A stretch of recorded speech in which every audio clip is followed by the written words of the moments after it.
Good afternoon, dears. In last class, we started the chemistry note exercise that we wrote short answers in note, and today we are going to write the detail. Okay. Second Roman letter, detail. Intermolecular forces and intermolecular spaces define the properties of solids, liquids, and gases. Explain the statement with examples. The stronger the intermolecular force between the particles, the lesser is the intermolecular space and vice versa.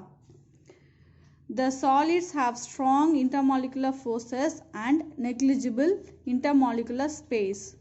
So they have fixed shape, size and volume.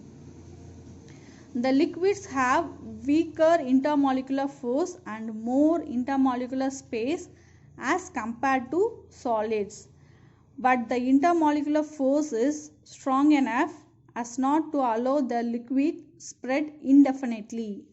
This is why liquids have no fixed shape and size but have a fixed volume.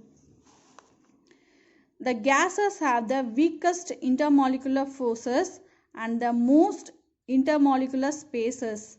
So the gases spread all around.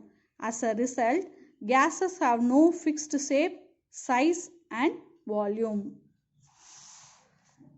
Second detail. How are the properties of solids, liquids and gases different from each other? Property, solids, liquids, gases. First one, intermolecular force, strongest, weaker, weakest.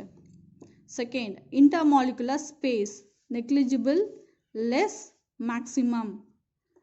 Third, shape, definite, indefinite, indefinite.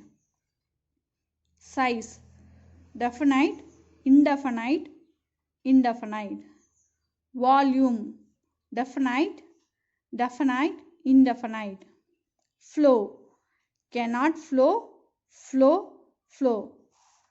Seventh, compressibility, cannot be compressed, can be slightly compressed with great pressure, can be easily compressed.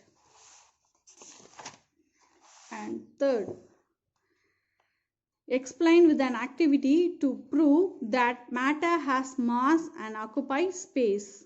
Okay, we did an activity that a matter has mass and occupies space using a balloon. No? Yes, no, dears. Using a long stick, we tied the balloon at both the ends and we pricked one balloon that air fully spread outside, and the balloon which has air that went down and which has no air that went up. Okay, this shows that the air has weight.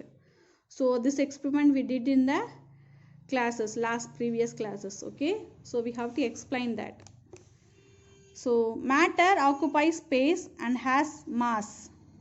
So this can be shown with a simple experiment. Take the balloons and observe their shape. Inflate air into each balloon and observe the change in their size and shape.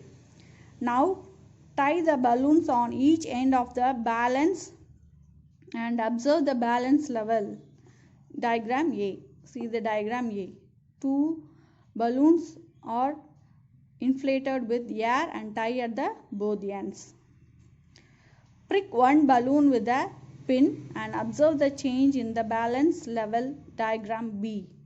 See, one of the balloon is pricked with a pin and we are seeing the change.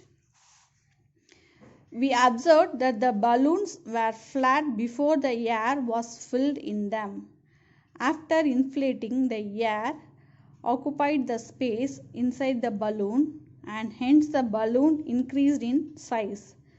This shows air, that is matter, occupies space. When the balloons were tied to the balance, it was almost in equilibrium.